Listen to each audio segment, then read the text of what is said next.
Hello class 9th students, आपको याद ही होगा कि हमने the sound of music chapter start किया था और उसका part 1 Evelyn Glennie listen to sound without hearing it पूरा कर लिया था और आज हम इसका पार्ट 2 करेंगे। पार्ट 2 में द शहनाई ऑफ बिस्मिल्लाह खां है। आप लोगों ने नाम सुना होगा बिस्मिल्लाह खां का। वो भारत के बड़े ही नामी शहनाई वादक थे और उन्हें भारत रत्न पुरस्कार भी मिला था। चलिए आगे देखते हैं, उनके बारे में थोड़ा जानते हैं।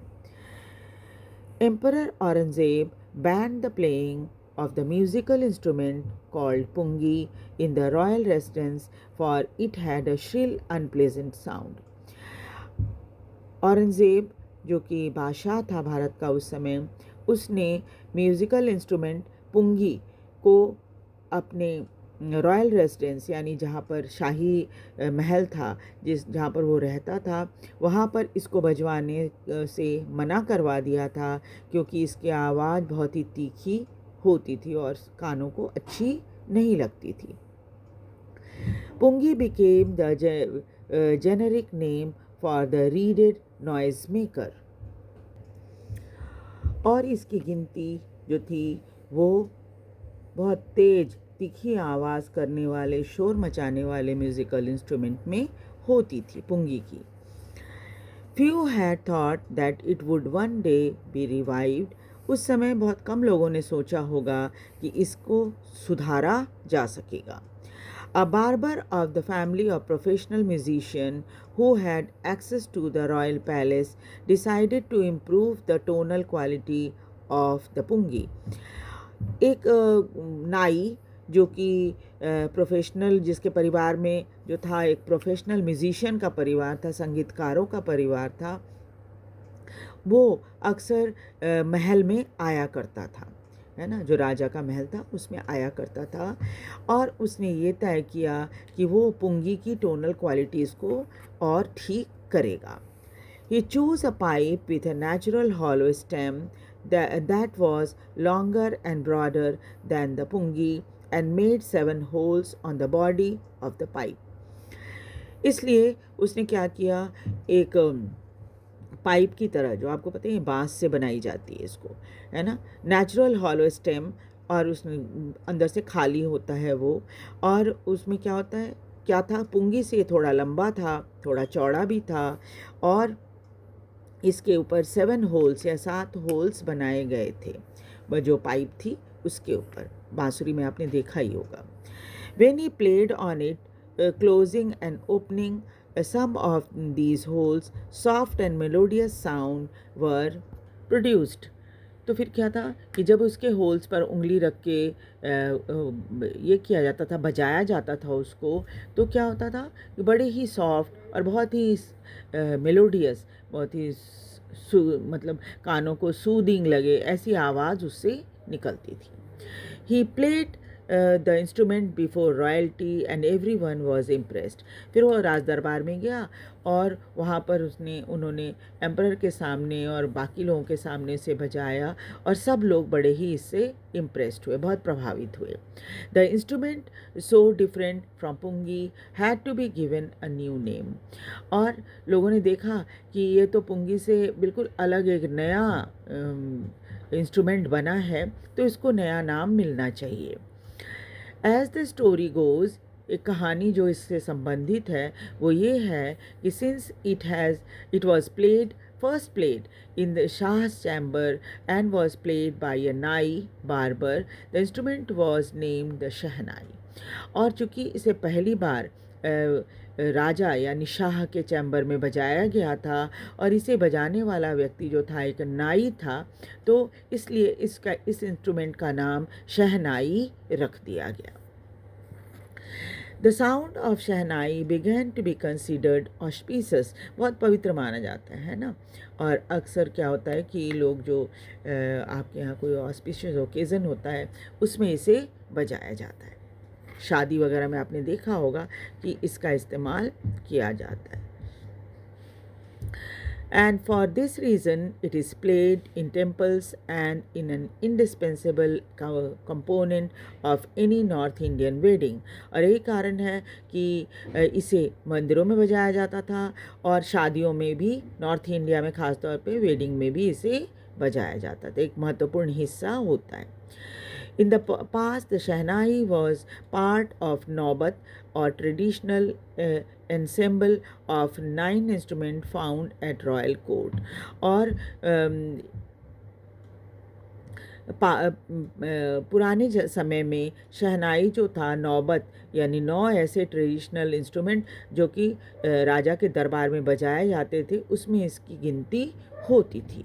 Till recently it was use only in temples and wedding. लेकिन अभी तक ये देखा गया है कि बस मंदिरों में और शादियों में ही इसे बजाया जाता था.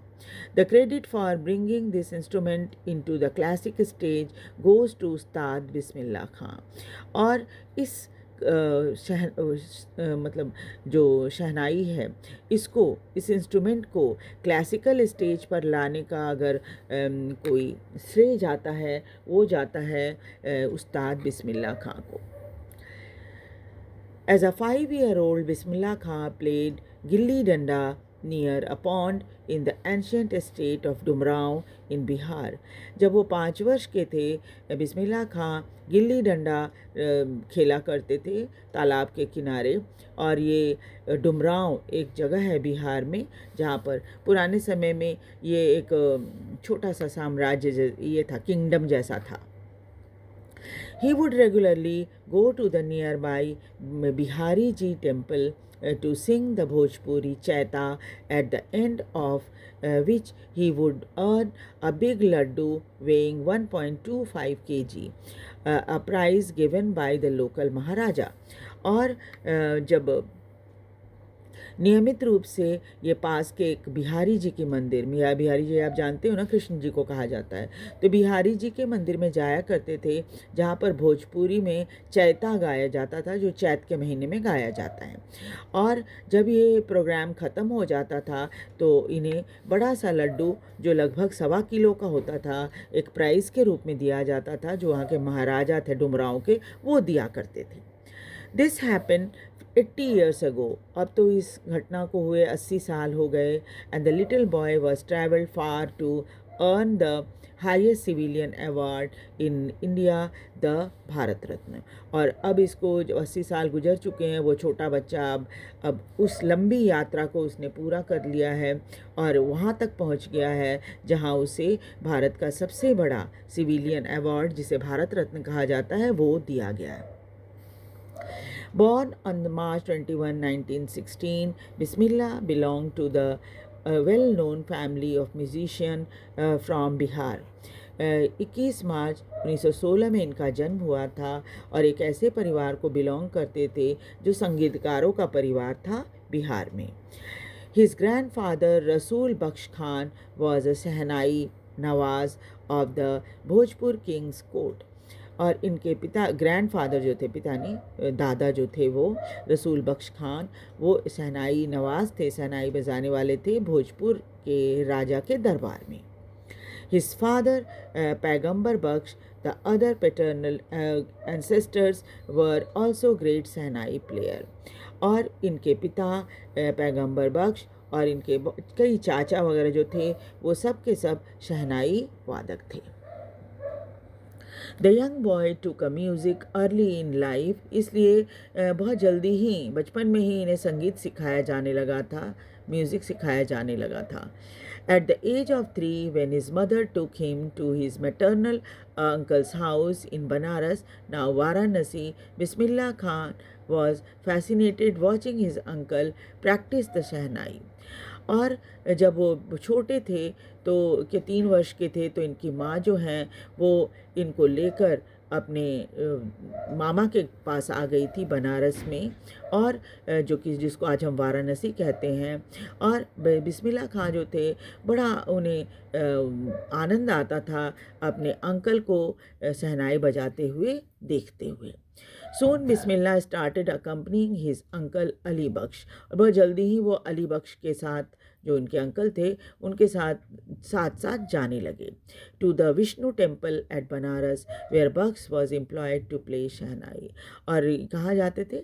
ये जाते थे विष्णु मंदिर में जो कि बनारस में है। यहाँ पर इनके जो अंकल थे अली बख्श, वो काम करते थे शहनाई बजाने का, यानी मंदिर में शहनाई बजाने का काम इनके अंकल का था, या आप ये कह सकते हैं कि उनकी नौकरी थी इसमें विष्णु मंदिर में शहनाई बजाने की। Ali Bakhsh would play the shehnai and Bismillah would sit captivated for hours on end. और जब अली बख्श बजाते थे शहनाई तो बिल्कुल मंत्रमुग्ध होकर बिस्मिल्लाह खां उसे घंटों सुनते रहते थे जब तक वो ख़त्म नहीं हो जाता था programme.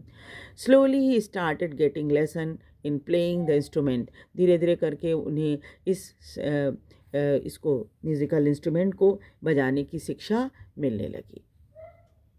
Bismillah would sit here and would sit practising throughout the day. और वो बैठ जाते थे और सारे दिन इसकी प्रैक्टिस किया करते थे शहनाई बजाने की। For years to come the temple of Balaji and Mangala Maiya and the banks of the Ganga became the young apprentice's favorite haunts where he could practice in solitude। और कई सालों तक मंदिर, माँ बालाजी का मंदिर और मंगला मैया का मंदिर और गंगा का किनारा, ये 3 जगह तो थे इस नए जो प्रैक्टिस करते हैं, है ना, शहनाई की प्रैक्टिस करते थे, ये तीनों जगह इनके लिए सबसे फेवरेट बन गया था प्रैक्टिस करने के लिए, क्योंकि यहाँ पर इन्हें बहुत शांति मिलती थी। The flowing waters of the Ganga inspired him to improve and invent ragas that were earlier considered to be beyond the range of the Sahnai।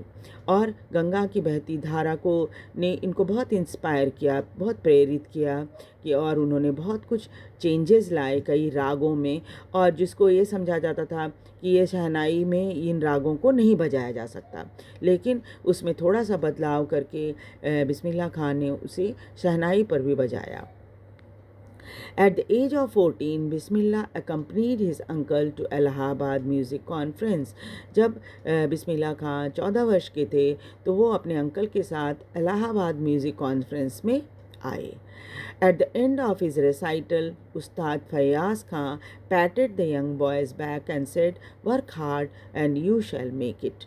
और जब प्रोग्राम ख़त्म हो गया तो उस्ताद फैयाज़ खान ने इनकी पीठ थपथपाई और कहा कि ऐसे ही मेहनत करते रहो, तुम एक दिन ज़रूर सफल हो जाओगे।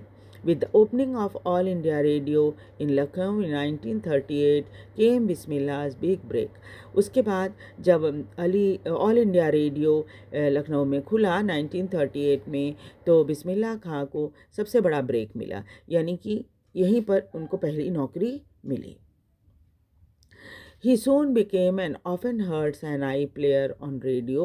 और फिर बहुत जल्दी ही अक्सर सुने जाने वाले शहनाई बजाने वाले व्यक्तियों में इनका नाम आ गया था रेडियो में ख़ास तौर पे।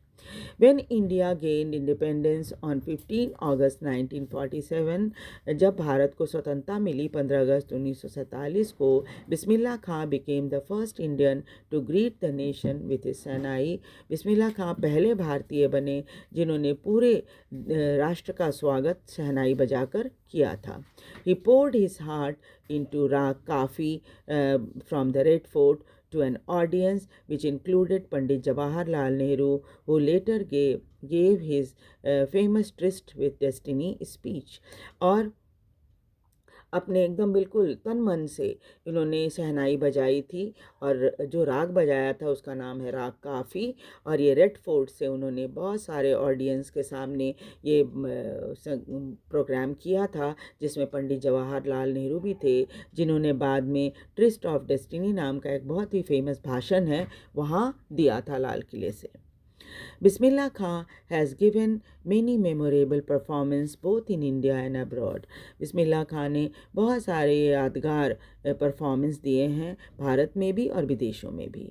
His first trip abroad was to Afghanistan.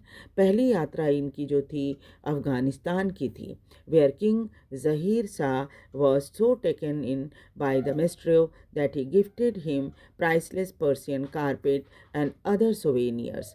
और जब इन्होंने अफ़गानिस्तान में शहनाई बजाई तो वहाँ के किंग जो थे ज़हीर शाह इतना ज़्यादा प्रभावित इनसे हुए कि इन्होंने पर्शियन कारपेट जो होती है बहुत फेमस होती है ना, ये कारपेट उन्होंने जो कालीन होता है वो कालीन इनको गिफ्ट में दी थी और भी बहुत सारे स्मारिकाएँ भी इनको दी गई थी. The king of Afghanistan was not the only one to be fascinated with बिस्मिल्लाह's music. अकेले किंग ऑफ अफ़गानिस्तान ही नहीं है जो कि बिस्मिल्लाह खां के संगीत से इतने प्रभावित हुए थे. Film director Vijay Bhatt was so impressed after hearing Bismillah's play at festival that he named his film after the instrument called गूंज उठी शहनाई. और फिल्म डायरेक्टर विजय भट्ट तो जब इनको बिस्मिल्लाह खां को एक फेस्टिवल में शहनाई बजाते हुए सुना तो उन्होंने अपनी फिल्म का ही नाम रख दिया गूंज उठी शहनाई. और इस तरह से क्या हुआ कि सिर्फ कुछ लोग ही नहीं सारी दुनिया ही इनके शहनाई की दीवानी हो गई थी. The film was a hit और जो गूंज उठी शहनाई बनी थी फिल्म वो सुपर हिट हो गई. And one of Bismillah Khan's composition दिल का खिलौना है टूट गया turn out to be the nation wide chart buster. और उसमें बिस्मिल्लाह खां के संगीत दिए हुए एक गीत जिसका नाम है दिल का खिलौना है टूट गया वो बाद में एक चार्ट बस्टर संगीत के सॉन्ग के रूप में प्रसिद्ध हुआ. Despite this huge success in the celluloid world, Bismillah Khan ventured in film were limited to two. Vijay Bhatt's Goonj Uthi Sehnai and Vikram Srinivasa's Kannada venture Sanadhi Apanna. हालांकि celluloid world में इतनी सफलता के बाद भी बिस्मिल्लाह खां फिल्मी music जो थी उसमें बहुत ही लिमिटेड थे. सिर्फ 2 ही फिल्मों में उन्होंने संगीत दिया, विजय भट्ट की गूंज उठी शहनाई और विक्रम श्रीनिवास की कन्नड़ भाषा में बनी हुई film Sanadhi Appanna. I just can't come to terms with the artificiality and glamour of the film world, he said with emphasis. उनका कहना था कि वो इस फिल्मों की जो दिखावटीपन है और जो तड़क भड़क है उससे उसमें ये एडजस्ट नहीं हो सकते.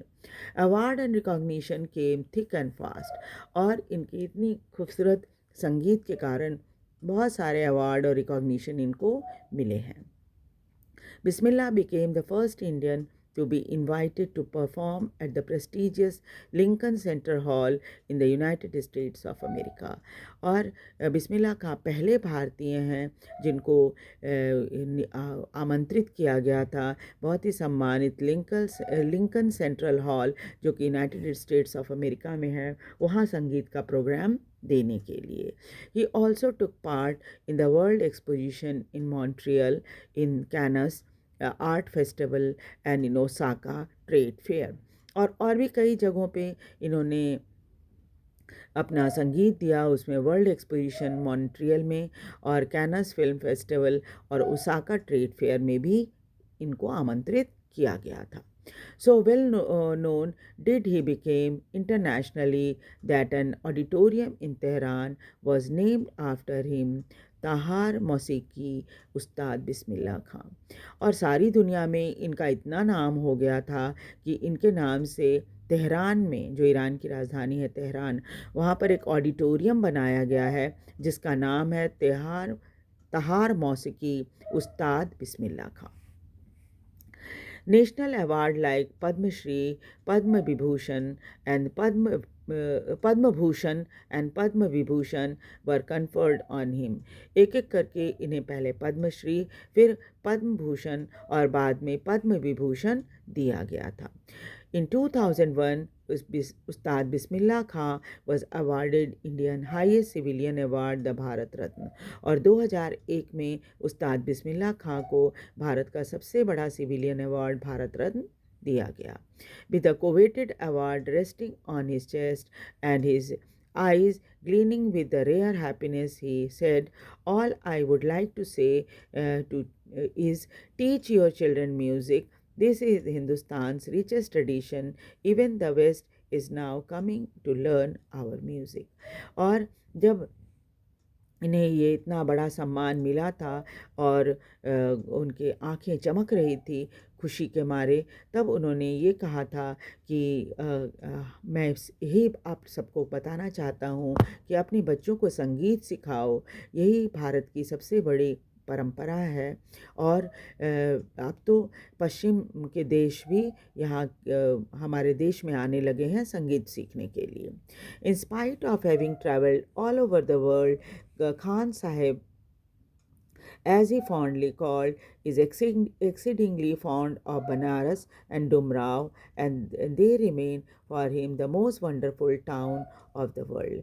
हालांकि पूरी दुनिया में इन्होंने यात्रा की है, लेकिन खान साहब, इनको खान साहब लोग कहते हैं बिस्मिल्लाह खां को बहुत प्यार से, और इनका कहना है कि चाहे जहाँ कहीं भी वो चले जाएं, बनारस और डुमरांव ये दो शहर जो है हमेशा ही इनके लिए सबसे खूबसूरत शहरों में रहा है. A school in USA and a student of his once wanted him to head shehnai school in USA. इनके एक स्टूडेंट ने ये कोशिश की थी, ये चाहा था कि वो वहाँ पर यूएसए में एक सहनाई स्कूल खुला है, उसके वो हेड बन जाएं. And the student promise to recreate the atmosphere of Banaras by replicating the temples there. और उस स्टूडेंट ने इनसे प्रॉमिस भी किया कि बनारस के जितने मंदिर हैं ना, उन सब का एक रूप वहाँ यूएसए में उस स्कूल में ये बना देंगे, जो सहनाई स्कूल वो खोल रहे हैं वो. But Khan Sahab asked him if he would be able to transport river Ganga as well. तो खान साहब ने उनसे पूछा कि क्या तुम गंगा को भी वहाँ पर लेकर चले जाओगे यूएसए में. Later he remember to have said, बाद में याद है उन्होंने कहा था कि that is why whenever I am in a foreign country I keep yearning to see Hindustan. जब भी मैं विदेश में होता हूँ, हमेशा मेरे मन में हिंदुस्तान को देखने की तड़प रहती है. While in Mumbai I think of only Banaras. जब मैं मुंबई में होता हूँ, हमेशा बनारस के बारे में सोचता हूँ. द होली गंगा, और पवित्र गंगा नदी के बारे में सोचता हूँ. And while in Banaras I miss the unique मट्ठा ऑफ डुमराव. और जब मैं बनारस में होता हूँ तो मुझे लगता है कि मैं जो अनोखा मट्ठा है जो डुमराव में मिलता है, उसको मैं मिस कर रहा हूँ. Ustad Bismillah Khan's life is a perfect example of rich cultural heritage of India, one that effortlessly accepts that a devout Muslim like him can very naturally play the Sahnai every morning at the Kashi Vishwanath temple.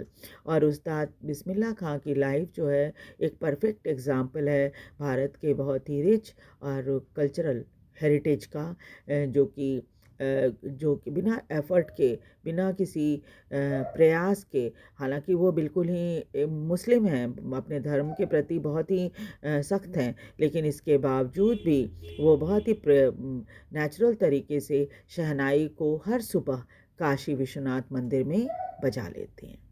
ठीक है. उस्ताद बिस्मिल्लाह खां passed away on 21st August 2006 at age of 90 after prolonged illness. उस्ताद बिस्मिल्लाह खां की मृत्यु 21 अगस्त 2006 को हो गई थी. लगभग 90 वर्ष की उनकी उम्र थी और काफ़ी समय से वो बीमार थे. He was given a state funeral and the government of India declared one day of national mourning. और उनको स्टेट फ्यूनरल बहुत सम्मान दिया गया, राष्ट्रीय सम्मान उनको मिला, और भारत की सरकार ने उनकी जब मृत्यु हुई थी तो एक दिन का शोक भी मनाया था. तो this the end of the story. आप मुझे ऐसा लगता है कि आपको ये स्टोरी बहुत अच्छे से समझ में आ गई होगी। आप 2-3 बार इस वीडियो को देखेंगे तो आपको पूरी कहानी याद हो जाएगी और तब एग्ज़ाम में आपके लिए आंसर लिखना बहुत आसान हो जाएगा। और आप वीडियो को देखें, इसे लाइक और सब्सक्राइब करें और साथ ही साथ शेयर भी करें ताकि दूसरे बच्चे भी इसे देख सकें। और लाइक सब्सक्राइब ज़रूर करें, इससे मोटिवेशन बना रहता है। Thank you very much.